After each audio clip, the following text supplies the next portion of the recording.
And in order to leverage and to position your company for success, CEOs and business leaders need to be surrounding themselves with good advice. They need to be challenged. They need to be given good advice. They need to be able to understand the emerging risks and the opportunities that are coming over the horizon. They need to be investing in human capital. They need to be investing in people. They need to be investing in things like exploring artificial intelligence, machine learning, and how this can improve risk management, how it can improve decision making for all their managers, and making sure that they've got the transparency and the insights to all the risks, to all the opportunities, and to all their operations around the world. Hello, ladies and gentlemen, and welcome to our new interview with Dominic Bowen. Dominic is a partner at 2Secure and widely recognized as one of Europe's foremost experts in risk management, specializing in geopolitics, with over 2 decades of experience in mitigating risks and managing crises across various industries and geographies. We had our first interviews with Dominic a few months ago on the topic of the rise of BRICS Plus and the risks for business leaders and risk managers. But today we will do our interviews. We will summarize major geopolitical risks implications for happening in 2024, because I think even last week has been very heavy influenced by major geopolitical risk, which includes Syria crash the Assad regime after 60 years or something. And then we had some issues in South Korea, France, and so on.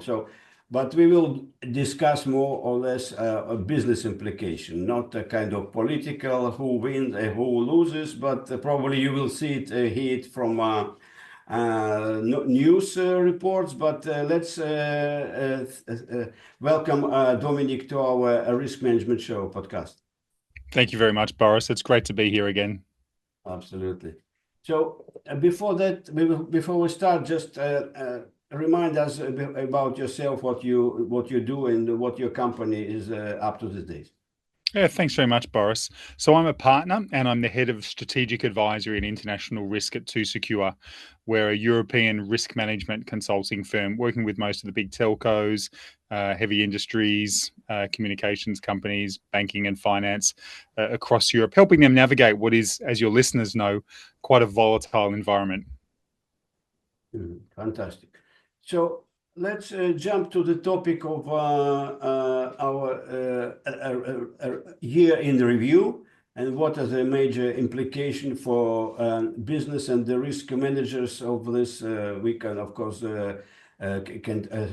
include a lot of topics related to the latest news, but maybe you will make your own review for our listeners. What was, Dominic, what were the most significant geopolitical events in 2024 that impacted global risk landscapes, and what lessons can be drawn from this?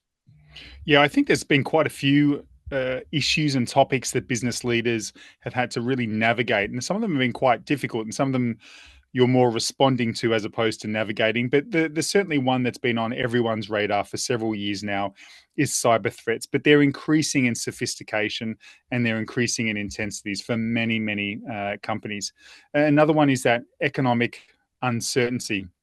We know that across the Eurozone, that's still growing at about 1%, painfully slow. We know that GDP is growing by about 1.6% in Sweden, and even lower, and obviously in many other European countries, where they're at the risk of stagnation, and the European economy is quite slow. This is concerning for many businesses. There's a hope that in Q2 and Q3 of 2025 it'll be much better. There'll be much more opportunities for European businesses, but right now that's a big concern, and it's been one throughout 2024. Climate change continues to be a risk that all businesses are concerned about, both the increasing of intensity and frequency of natural disasters and climate-related disasters that's occurred in 2024, but certainly on the longer-term horizon. When we look at and when we speak with business leaders, when we speak with risk managers, internal audit teams, there certainly is a recognition that climate change and climate-related impacts are going to be a bigger issue in the coming years. But this year, it's certainly been on everyone's radar in the top 3 or 4. And then you've got the issues around technology. And of course, as your listeners know, uncertainty brings opportunities and it brings risks. And the adoption of artificial intelligence is just expanding so rapidly in many regards, but in other regards, it's operating quite slowly when you consider that, 1 in 10 companies have had zero AI or machine learning adoption in the last couple of years. Now, the benefits are clearly going to bring, or the changes are clearly going to bring significant benefits for many, many companies, but there are risks. There's risks around cybersecurity. There's risks around fraud. There's risks around data cleanliness and data security.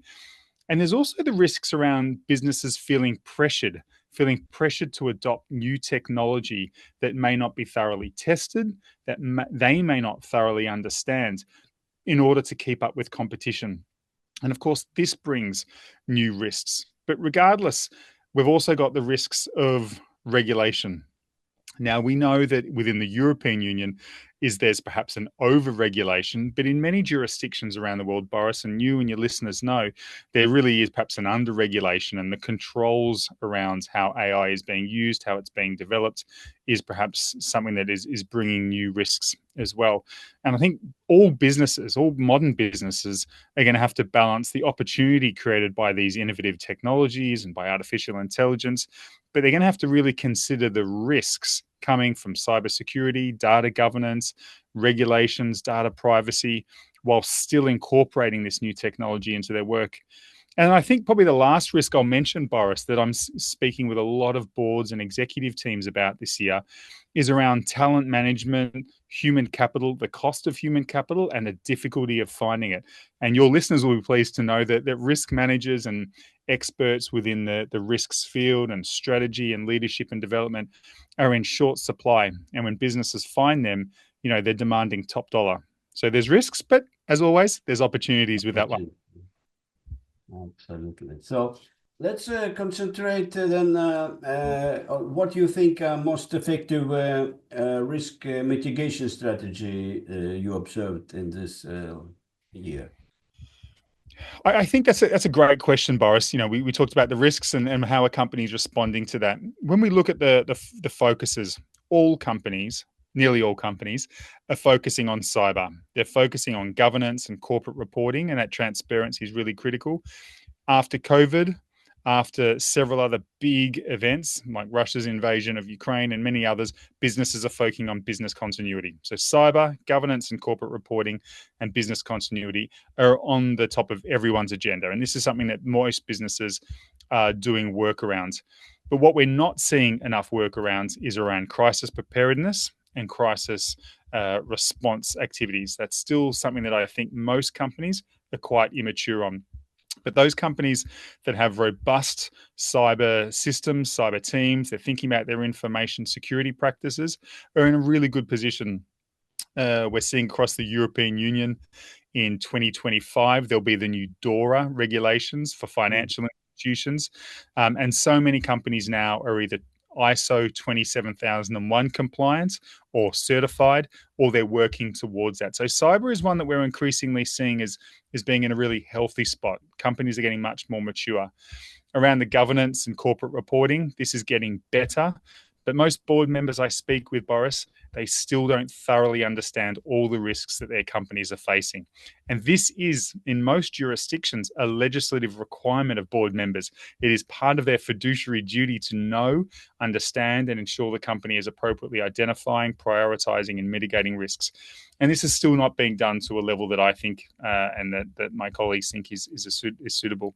So I think there's some of the things that companies are doing well, they're heading in the right direction, and then some of the areas where perhaps we can do more strengthening in 2025. Mm-hmm.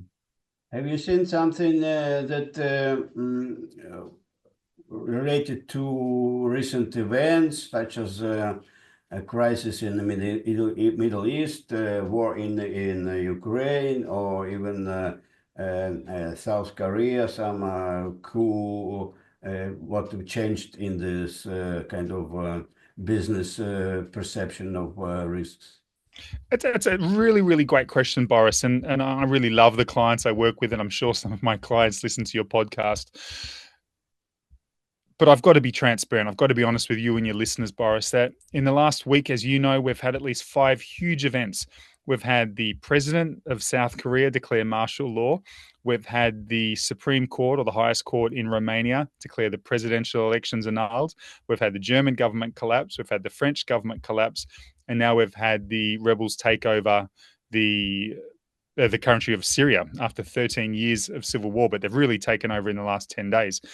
These are huge. These are tectonic shifts by themselves. By themselves, they would have been huge issues, Boris. We could have spent the whole episode talking about just one of them. We've had 5 in less than 7 days. I mean, that's huge. That really is huge. And when I speak to a lot of business leaders that I know are impacted by political disruptions, civil unrest in South Korea, the same for Paris and Greater France, the same in Germany. A lot of business leaders are looking at me blankly with the, we weren't prepared, we didn't consider these scenarios, and we really haven't also considered how we're going to respond to this crisis and really try and get ahead of the emerging risks that are going to come out of that. Does it mean complexities for our supply chains? Does it mean increasing cyber attacks? You know, look at the issue in Romania. There was over 85,000 cyber attacks linked to the presidential. That was one of the reasons the court said that the presidential elections were annulled in Romania, because there was 85,000 cyber attacks related to the electoral campaign. So if you've got business operations, or you've got a supplier, or you've even got a third or fourth order supplier or subcontractor that's based in Romania, you really have to be asking yourself, how compliant are they? How safe is your information? And what do these things mean for you? But certainly a lot of our listeners will have exposure to German and French markets. And when countries like France can't even publish their and release their budgets for 2025, you know, this causes concerns right now in 2024. This is a really interesting time. And I know that cybersecurity, at least for a report that I saw some, I don't remember exactly the numbers, but they say in specific countries, small country, they have about 1,000 cybersecurity attacks every day, so they know how it works. So probably it's just a usual modus operandi now. But Boris, you're totally right. I mean, as you know, I've got a podcast, the International Risk Podcast, and whenever we do an episode focused on Russia, that day we get at least 1,000 attacks on the International Risk Podcast website. And this is just a podcast. It's not a government institution. It's not a company. It's just a private podcast, and we get 1,000 attacks. At the start of the Ukraine war, we were getting 25,000 attacks on that website every day at the start of the Ukraine war. So certainly, if you're an important business, if you're a government agency, the attacks are just relentless, and they're sophisticated. They're not just lots; they're lots, and they're sophisticated. So how do you kind of first recognize that this is attack, and the second, how do you prevent this from kind of making a dent in your or even bigger damage for your company? Well, a big part. There's actually a model that the healthcare system worked out, and it's called Rolf's model, and it's a questioning model, and it's really simple. It's really simple, Boris. It's got 3 steps, and the first one is what happened, uh, and then the second question is, so what? What does that mean that this happened? And then the third one is, now what? Now what do we do about it? And this is a debriefing process, and it can sound overly simplistic, but I encourage your listeners to try it. But also, you can use it on forward scenarios. So if you come up with a few scenarios, what happens if our company website went down? What if one of our key suppliers disappeared? What if the executive team was unable to communicate for 48 hours? And then you go, what was the scenario? Okay, what if that actually happens? What do we do now? And then, so what? So what do we do about it? What's the next steps? And just work through that model. It's called Rolf's model. Your listeners will be able to Google it, and then apply that to different scenarios. And you could do that with cyber attacks. You could do that with supply chain disruptions. You can do that with a whole variety. Now, there's much more complex methodologies that we'll usually employ with clients, but that's a great one just to think through things quite simply. And your listeners can do this right now at the gym or on the train on their way into work, wherever they're listening to the podcast, with a few scenarios. What, so what, now what? And that's a great way to start thinking and preparing about these different scenarios. But you've got to be ahead. You've got to be ahead of the curve. And that's why we're continually looking future. What are the sort of risks? And that's why we do these reviews of what happened in 2024. So we can see what was the impact. What was the impact of Donald Trump winning the elections? What did it do to the market? The world didn't fall apart. The world actually jumped forward. Now, whether you like Donald Trump or not, the stock market has surged phenomenally since he took power. And we'll see what happens in January when he takes full control of the White House and America, and the Republicans take the House and the Senate. But, it's really important to look back and go, what actually happened when these events occurred? And learn from that, but then start forward thinking and looking at the potential futures that we might face. Right. So, what lessons from 2024 can we analyze and improve and apply for crisis management and business continuity going forward in next year? I think what I've seen is, recognizing, as many of your listeners will know, that we either want to be avoiding risk, we want to be transferring risk, and this could be through insurance, it could be through partnerships. We want to be reducing the risk wherever possible, the likelihood and the impact of the risk. We want to be diversifying, and this could mean various investments, various projects, various supply chains, various employees, considering key person risk. I mean, I ask your listeners now, Boris, how many of us work in companies and you think, what happens if the CFO, the chief financial officer, doesn't turn up to work? Is there a backup? Now, it could be a supplier or a subcontracting firm, or is there a deputy finance manager? But just thinking about key person risk, that's a classic one that we often don't plan for enough. But then also contingency planning. Contingency planning has been one of the biggest. I've assisted countless companies in 2024 with crisis and actually sat in the rooms with them during their first few crisis management meetings when a crisis has occurred. And some of them have just been, nothing short of just sad. Because of the type of crisis and because of what's impacted the company.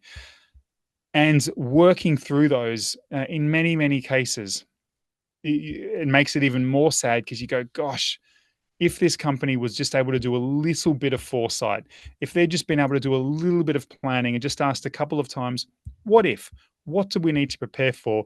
They could have avoided the crisis entirely, or they could have at least minimized the impacts much, much more than they were.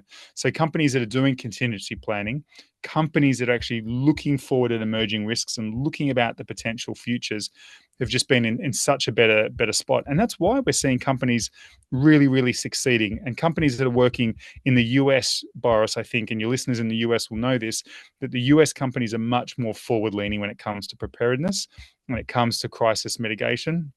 And we're seeing that. We're seeing that in the share prices. We look at the average share price increase in the US stock exchanges versus the European Union. And we see US companies are better prepared and they're reaping the financial benefits for it. And then another one that we're also seeing is this employment already in 2024, the employment of machine learning, the employment of AI at an individual level, at a team and a business unit level is already paying dividends for many companies. Mm-hmm. Yeah, probably maybe for United States is they kind of can print dollars, and they have a less regulation than here in Europe. But I think that helps. I think both of those things definitely help, Boris. Yeah, and of course, I know we discussed on the BRICS Plus interview that these countries want to print their own currency, but I heard that Trump want them to send them to hit them with a tariff of 100% if they do. So I don't know if it would be a good idea, because I think the Americans will pay a lot of inflation. It will be much more. But what is your kind of opinion on this topic? It's a really interesting topic for so many different reasons. And China is probably the second most powerful country in the world, and that's because of supply chains, Boris. There's very few companies anywhere in the world that don't have exposure to China because of their supply chains. Massive, massive, massive supply chains. You look at even the drones that Europe is sending to Ukraine and the parts that Europe is sending to Ukraine in their support for Ukraine as part of the war with Russia. That's now being disrupted by who, Boris? It's being disrupted by China. China is stopping Europe from sending drones to Ukraine because of Europe's reliance on China for spare parts that fly European drones. So China is now able to influence Europe's ability to support Ukraine in its war against Russia. So China has that power, the supply chains. But the reason that China is not the most powerful country in the world, well, one of the reasons, Boris, is because the US has the US dollar. And it's the US dollar and the fact that most or a huge amount of transactions throughout the world have to go through the US because of the US dollar, because of the US banking system, because of the bank transfer system, because of the US's ability to control sanctions, because of the US dollar. So the US is going to fight hard to keep that power. And this opens another conversation that you alluded to, Boris, around cryptocurrency and around Bitcoin. And now Donald Trump and some of Donald Trump's keen supporters like Elon Musk, but many, many others, have really advocated. And in fact, there's actually people that were back in the 1970s, that's right, 1970, the 1970s, that were advocating for a form of digital currency to be the mainstay and to underpin the US dollar back in the 70s. And we've got that now. We've got Bitcoin. We've got so many other types of coin. And there may be, and this is a scenario that people need to be considering, either personally as investors or as companies that have global supply chains and are paying in US dollars, or simply as governments, and those of your listeners that work for government agencies, about what happens if the US shifts from its reliance on the US dollar, on gold, to start underpinning those with cryptocurrencies. What does that mean for the world? And there'll be significant financial implications for that. And for those who do and do not own cryptocurrency, and for those who do or do not own gold and have large reserves of US dollars. So I think there's some really, really interesting trades that could go on. Some people could make a lot of money. Some countries could make a lot of money. But likewise, some people could fall out. So it's very, very interesting. So you mean this the keeping Bitcoin or other cryptocurrency as a kind of reserve currency in addition to the dollar or gold or something like this, right? As capital to underpin the US dollar. So the US dollar is underpinned by the value of cryptocurrency. It's a very, very interesting concept that's being spoken about. And I think Donald Trump has floated the idea, and a lot of people that have influence within his administration or upcoming administration are certainly advocating for this. Yeah. I understood that they want to kind of put some bitcoins as a reserve, not only gold, but it's possible that they also do kind of stable coins like. It's kind of a new topic for me, but it's for everyone. And this is exactly right. This is a great example for all your listeners. When ISO standard 31,000 risk management, ISO standard 31,000 risk management talks about uncertainty, and we talk about opportunity and risk. And there's huge opportunities with this. There is. Whether you like Bitcoin or not, whether you think Bitcoin is a valuable currency or commodity at all, is irrelevant. There's going to be opportunities and there's going to be risks with it. And this is something we need to consider. Whether you're interested in investing in it or not is kind of irrelevant, but you need to understand the potential risks and opportunities that it will present to your company or your country or you personally. So for all of your listeners, it's something you do have to understand. Whether you're interested in buying it or not, it's irrelevant. The risks and opportunities that are going to emerge in the next 18 to 24 months are significant. I mean, even just look at the value of many of these coins. I mean, Bitcoin, went from $64 to now well over $100. Yeah. Yeah, I know guys who bought a pizza with a few bitcoins, what, in 29 or yeah, when this Bitcoin has started. They now, this pizza is about $1 billion. All right. So, yeah, nice topic. So, nice discussions. Let's finalize with what advice would you give to CEOs and board members about prioritizing risk management initiatives for 2025? Yeah, thanks for asking that. We know that climate change, environmental risks are going to stay and they're probably going to become more severe. We know there's going to be lots of digital disruptions. There's going to be technological obsolescence. Some technology is going to go out and new technology is going to come in. We know that geopolitical tensions and challenges and disruptions are going to increase. Just look at the last week. This is not going anywhere. I remember when I was a kid, Boris, a young boy, when I thought that being a soldier would be a fun career. I remember thinking, oh, there won't be any wars when I get older. I was wrong, and I'm definitely going to be wrong. And now I've got a son myself, and sadly, we know that conflict is going to be around for really, probably for, really, if not ever, certainly for multiple generations. And geopolitical tension is here to stay. We see it in Europe, we see it right across Africa. The Middle East is perhaps at its most tense that it's been in decades. Just in the last couple of days alone, Israel has attacked thousands of sites in Syria. They've sent special forces troops into the Golan Heights. I mean, the Middle East is just in such a precarious position. So this is something that's going to continue.